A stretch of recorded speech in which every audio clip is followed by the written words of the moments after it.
Welcome back to the shop, and today we're going to take another crack at this old Parker Hale Lee Enfield conversion and see if we can't get this set up to carry into the field hunting.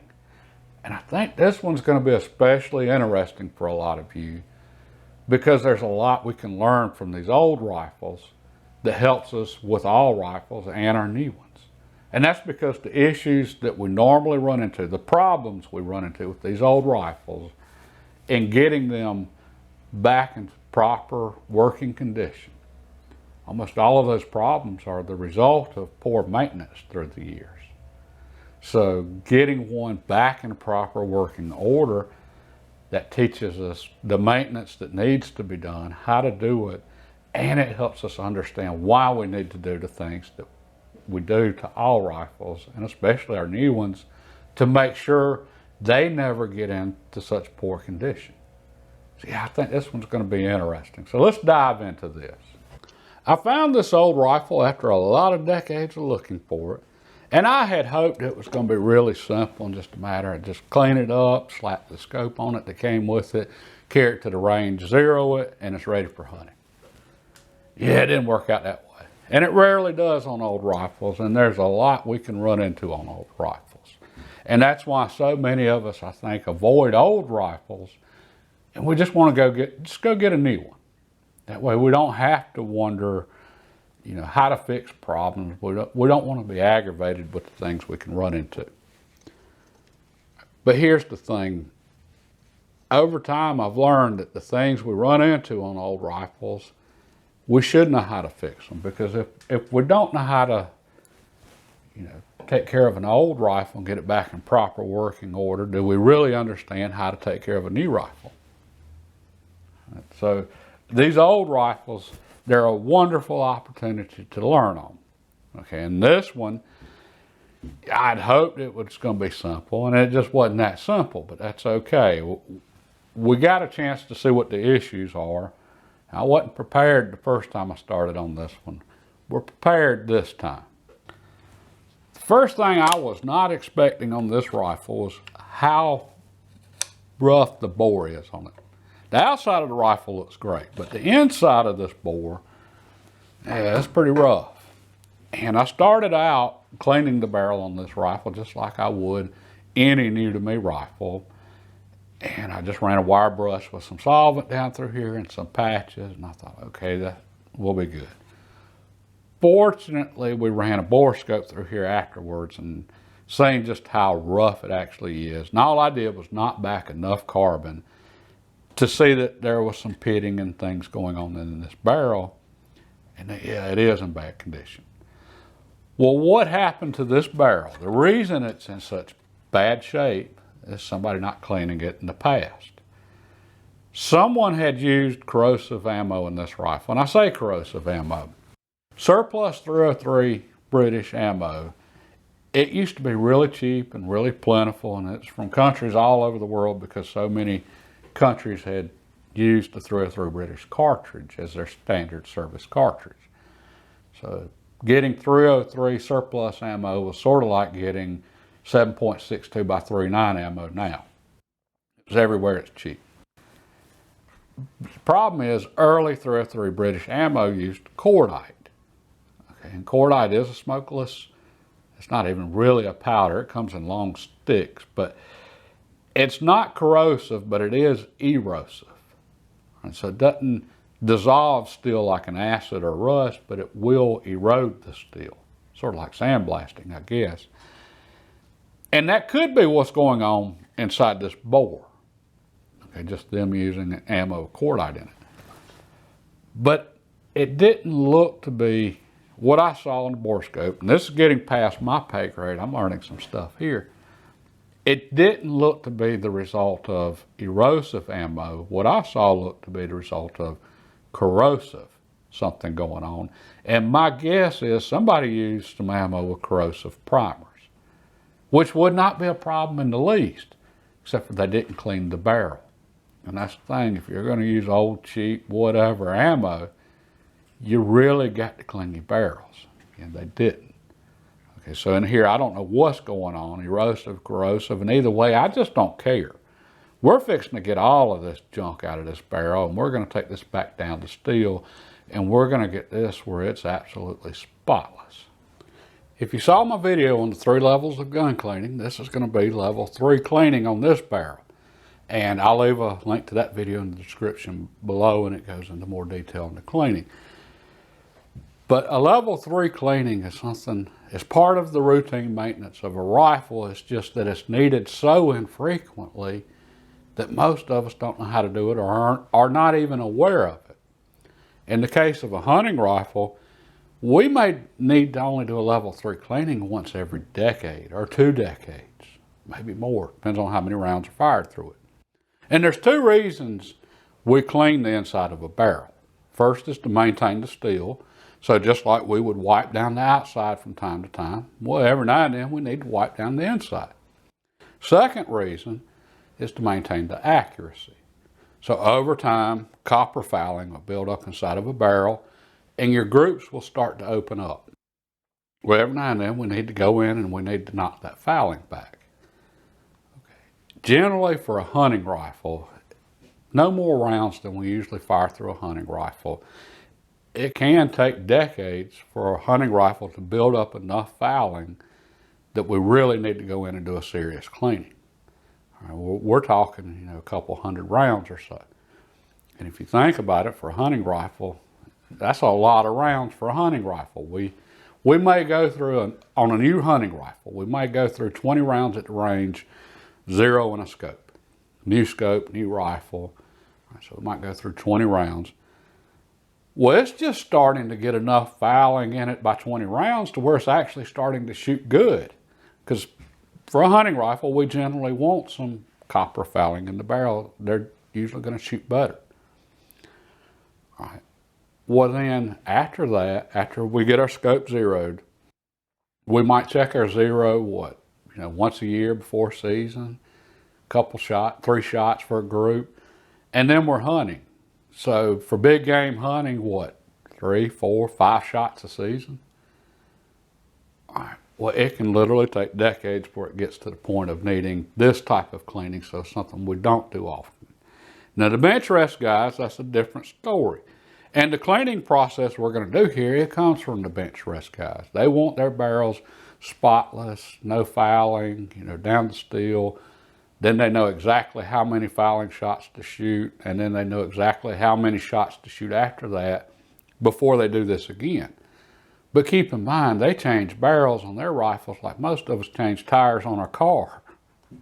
Different world for hunting. But occasionally this does need to be done, and it's most likely going to need to be done on an older rifle that hasn't been cleaned in decades. And in this case, we're not cleaning this one for accuracy reasons. I don't even know how this one's shooting as far as accuracy.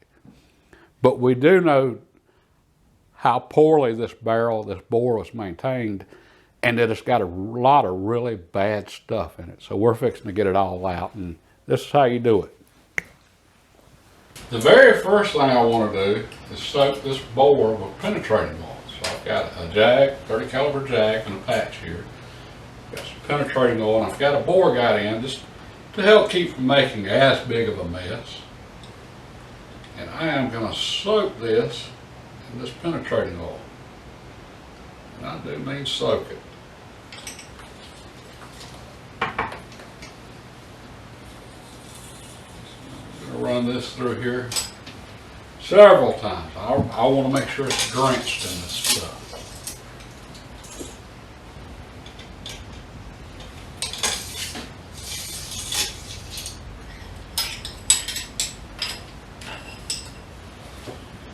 Now we're just going to let this sit for a couple of hours, and we're going to let this penetrating oil do its thing. So we've got the barrel coated. It's been sitting for a little while, and if you'll notice, I've got the rifle sitting upside down. I'm flipping it from time to time because I want the entire barrel coated. I don't want the oil to just all run to one side. And in that way, the penetrating oil has opportunity, to work on the entire barrel, the whole surface area. And I'm using Kroll just because this is what everybody swears by now, so I figure, hey, we'll give it a try. But any penetrating oil works for this. And all the penetrating oil is going to do is it's going to penetrate through the fouling that's in here just like it would penetrate through the rust on an old rusty bolt. And that's going to help us with the cleaning and breaking everything loose. And penetrating oil, by the way, works on lead. So for any of you that are shooting cast bullets, penetrating oil is some really good stuff. And on an old 22, I mean a really old 22 rifle, that you would just, you know, you look down the bore and you would swear that barrel has just been shot out. Well, it's hard to shoot out a barrel on a 22 rifle using 22 ammunition. And most likely the barrel's just full of lead fouling. And a trick for that is to literally take the barrel off the rifle, stop up one side, fill the entire barrel up with penetrating oil, and let it sit for 24 hours. And then the next day, run a bronze brush through there, and you'll be amazed at the amount of lead that can come out of a 22 barrel, and it'll really tighten up your shot groups. Okay, now this one, it's been sitting for a good bit. So we're fixing to move on to the next step, which is JB bore cleaner. Brownells has a really great video on cleaning with JB bore cleaner. Actually, they've got a couple of them on this very process. And I'll leave a link in the description below to that video. But they're using a Parker Hale style cleaning jag. Well, I don't happen to have a 30 caliber Parker Hale style cleaning jag. Although I have one for 270 that we're going to be taking a look at in the next couple weeks. What I'm going to do is I'm going to take this wire brush though, and I'm going to take a square patch, cleaning patch, and I'm going to coat this patch with JB bore cleaner. And I'm gonna put a good little bit on here. Now I'm going to wrap this patch around this wire brush.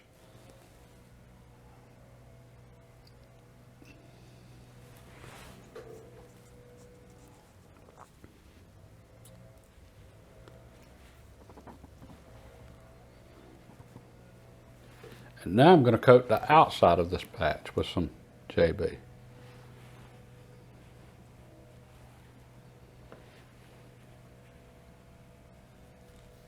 And I'm definitely due for a new can here. I've had this particular can of JB bore cleaner for a few decades now. So this is to be used sparingly, and a little bit goes a long ways. So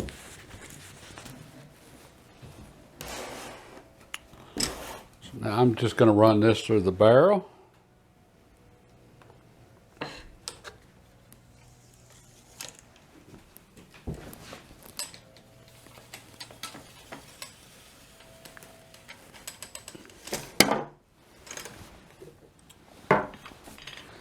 And I'm going to pull this back through. I'm not going to pull it back through but a few times. I want to run this through here about 3 or 4 times as is.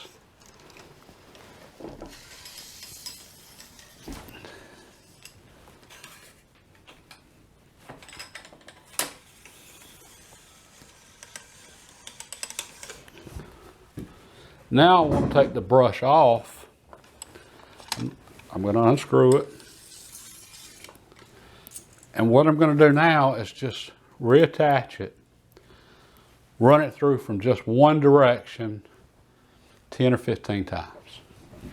And the reason for that, because this is a mild abrasive, and I'm not using the Parker Hale style jag, I don't want to round off the corners on the end of the crown here. I want them nice and sharp. And this probably doesn't matter on that, but I like to do it just for my own peace of mind. Parker Hale style jag is not an issue, but we'll talk about that later.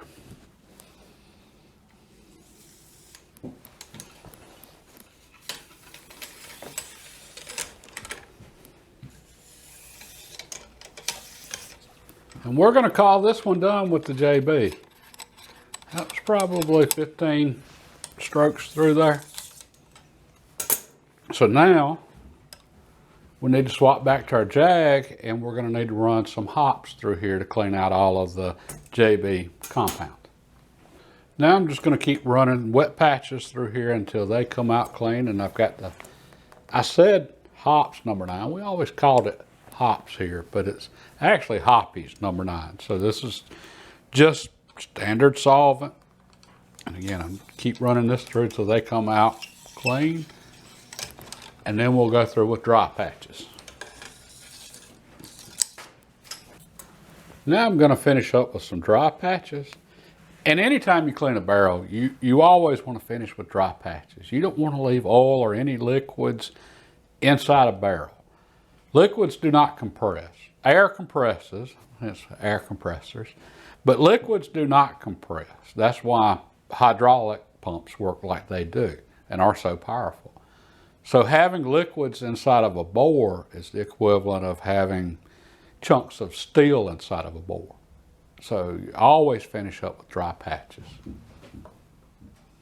So now that we've got this bore all cleaned up, I've got the bore scope out again, and we're going to take a look at this bore now versus what it looked like last time. Okay, we can see where our lands start. Yeah, it's looking rough, just like an old barrel. And all of that could be from the cordite and whatever ammo they shot. And we can still see some fouling in there. But that sure does look a lot better than before. And in the grooves, we still have a lot of copper fouling down in those grooves. But overall, yeah, that definitely looks a lot better than it did.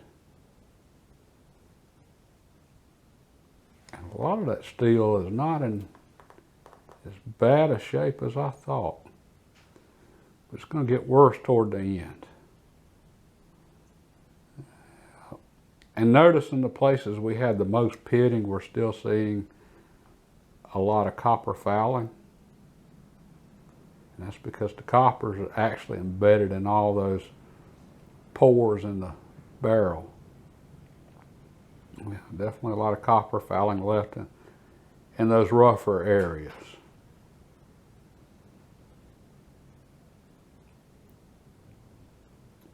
Huge improvement though.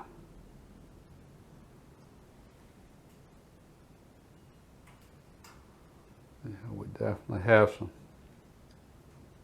rough places. It's going to be interesting to see what kind of accuracy we get from this bore. But all of that roughness doesn't necessarily mean it's not going to shoot well. We made progress on the cleaning and the lands were really starting to shine, but the grooves were still pretty bad. So I just went through that whole process again on this rifle. There are no set rules on this, and it's just basically every rifle's different, but this one was still really rough. Yeah, I went through the whole thing again, complete with the penetrating oil, the JB bore cleaner, and then the Hoppies number 9, everything. All right. So let's see what we had this time after the second really good cleaning.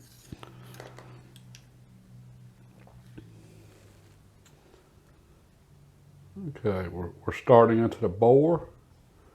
If you notice, we still have some fouling in the grooves. And this is the grooves here. These are your lands, and these are the actual grooves in the bore. They're always the hardest to clean. And we still have some fouling in there, but it's a lot better than it was. And if you look, those lands are really starting to shine. So we definitely made progress. And yeah, you can see we've got a lot of pitting in here. And I thought about this, and I don't think someone used surplus military ammo in this rifle. I think this is just the original military barrel, and that was the results of the military ammo used during the war in this rifle. With cordite being erosive, okay, that makes some sense on a lot of it. Then you factor in all the carbon and everything else. I don't know about the condition of the primers used on the ammo, if any of it was corrosive or not. I just don't think this barrel's been cleaned since World War II. I think that's what we've got going on here. And I think that's why it took so much cleaning, why it was in such poor shape. So after however many decades, this rifle now has a clean bore. Since World War II, it's going to be my guess. And there's been a lot of questions on Parker Hale Lee Enfield conversions. Did they put new barrels on them, or did they use the existing barrels with the actions?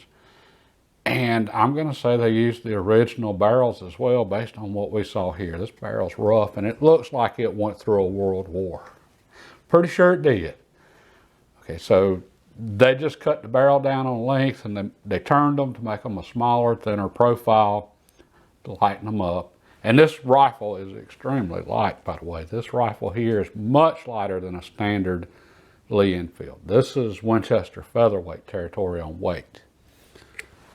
And to give you an idea of the difference that can make as far as accuracy, the rifle I started out with, a Lee Enfield number 4 Mark I, it's actually a number 4 Mark I Star, and it shot 3-inch groups at 100 yards when I got it. When my father gave it to me, it was his hunting rifle, and he modernized and got a new Ruger Model 77 and 270, and he gave me his old Lee Enfield. Well, it was shooting 3-inch groups, and I just happened to have stumbled across an article on breaking in barrels, which we're going to talk about in depth in a couple of weeks. But in that article, it was an interview with Kenny Jarrett. And a lot of you have no idea who Kenny Jarrett is. But if you look up Jarrett Rifles, that's Kenny Jarrett. He's a fellow South Carolinian, and he was a gunsmith and bench rest shooter. The man knew how to build an accurate rifle, still does, and he talked about using JB bore cleaner. Again, him coming from the bench rest world, he would know that. And our whole modern concept of a long-range precision hunting rifle started with him. Now, I'm sure there were individual gunsmiths in different places that did that, but he certainly made it mainstream. And the term bean field rifles, rifles for shooting across bean fields at extreme distances, that came about in the lower part of South Carolina with his rifles shooting those distances, and he became, just world famous as far as building accurate rifles. Well, I read the article by him explaining fouling and JB bore cleaning and the cleaning and so forth. So I went and got that same can of JB bore cleaner that I just used, and this was a long time ago, 25 plus years ago maybe. And I used that on my number 4 Mark I Star Lee Enfield, which had been sporterized, but it's definitely in its original military configuration, original military barrel, and just using JB bore cleaner and cleaning it like we just did, that rifle went from shooting 3-inch groups to 1.5-inch groups at 100 yards using the exact same ammo. All right, so pretty dramatic difference there, and that's the difference fouling can make on your accuracy. There's no telling what we had going on this one with all we saw here, but it is finally clean again, so we don't know what the accuracy would have been had we not cleaned it. I'm promising you, we didn't hurt it. And as far as just maintaining the steel, we got rid of a lot of bad stuff out of here, so I feel much better about that. And that's common on old rifles to see that. The newer ones, it's not really an issue. Okay, older ones, yeah. All right, moving on. Now we got the scope, which is another issue you run into on old rifles. How do you mount the scope? Is it made for a scope? Are you going to drill and tap it for bases? Does it have some kind of existing base with proprietary rings? There's just so much we can run into on scopes on older rifles. And knowing that, I was very relieved when I got this rifle and it came with a scope and rings. I thought, darn, I really dodged a bullet on this one. It actually has the rings with it. Problem is they're the wrong rings. The rings that came with this rifle, these rings are for a standard Weaver style base, or Picatinny. I'm going to guess Weaver as old as this is, and it's an old Weaver scope. Okay, these rings have a recoil lug in the bottom of the rings. So on your Weaver bases, you have a slot across the base, and then these are the male recoil lugs that'll fit into the slot to keep the scope from sliding forward or backwards under recoil or being bumped or anything else. Parker Hale took a very different approach with their base, and this base bolts to the side of this rifle, and it would be difficult to mount any other base to this rifle, so I'm pretty much using this base. Well, they actually have holes in the top of the bases instead of slots. Now, let me get the rings, because I was fortunate enough to actually get the rings for this rifle. That was the other issue we ran into last time. So not only did I have to find proprietary Parker Hale rings to fit these bases, I had to find the right proprietary Parker Hale rings to fit these bases, because they have different rings. All right, these particular rings here, they have a code on them, and these are RALS3. All right, so the RA, if my memory serves me correctly, means roll-off rings, so Parker Hale rings that detach. The L is for the height, I believe, and these are lows. And then the S means that they have the recoil stud in the bottom of the rings. Not all of them do.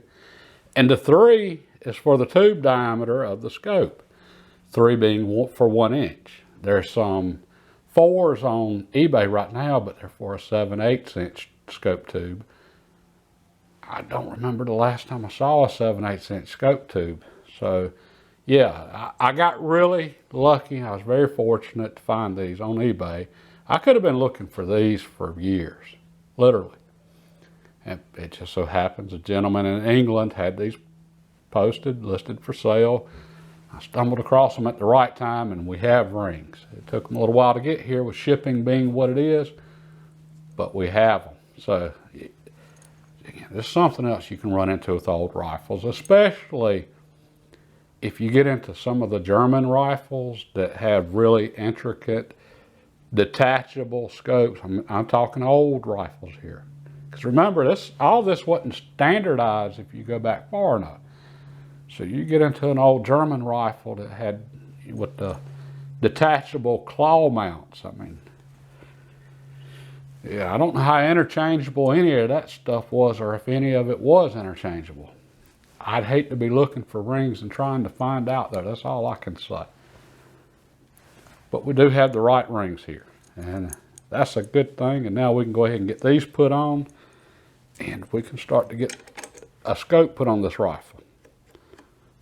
And like with all rings, I want to slide the ring forward until it stops on that recoil stud, because when your rifle recoils, the rifle's going backwards. That's going to make the scope want to go forward. So we got a firm stop there. Same thing on the back. Now for a scope for this rifle. It came with a vintage Weaver K4 C3 6-power scope. This is an excellent scope. Even after all of these years, it's still a great scope. But this is not what I want on this rifle. 6-power is a little strong for this rifle. And this rifle being such a lightweight rifle, which the 303 British being a fairly mild shooting cartridge, it's probably going to have a little thump to it in this rifle. Just, again, it is so lightweight. My thinking is this is just going to be an outstanding stalking rifle, woods rifle. So I want something that has the capability of going to lower power, closer range. And for this rifle, I picked a Redfield 2x7 by 33. And another reason for that is because these are low rings on the base here. I need a scope with a really small objective lens. So I couldn't put a 50 millimeter on this rifle, or it would hit the barrel. And I might could get by, I've got a lot of clearance in here, so I could put a larger scope on here. But for what I'm going to do with this rifle, I think this scope here is just going to be ideal. And just a heads up, I really love these Redfield Revolutions. I use them a lot on a lot of rifles. Leupold quit making, they discontinued the Redfield scopes for a little while. They stopped making them in 2020. And I think, now this is just pure speculation, I think they were in the process of moving production of the scopes to China when, the coronavirus outbreak and all that hit. And well, since then, they've gotten back on track, I guess, because I have actually seen some new Redfield scopes. I think Academy had some, and they are now made in China. So as far as I'm concerned personally, Redfield as a brand is dead to me. They no longer exist. They can put all the scopes out there they want and paint Redfield name on the side of them. For me, they're dead. So fortunately, I stocked up on a few of the Redfield Revolutions, the ones made in the USA, because Leupold also very quietly moved production of the Redfields from the US to the Philippines. And I don't mind a scope made in the Philippines. Some great scopes have been made in the Philippines, and some great ones still are. But I didn't like the way Leupold quietly went about doing that. If it's something they were proud of, they would have announced it. And obviously they weren't proud of it because they never announced it. Anyway, so we need to get this squared up.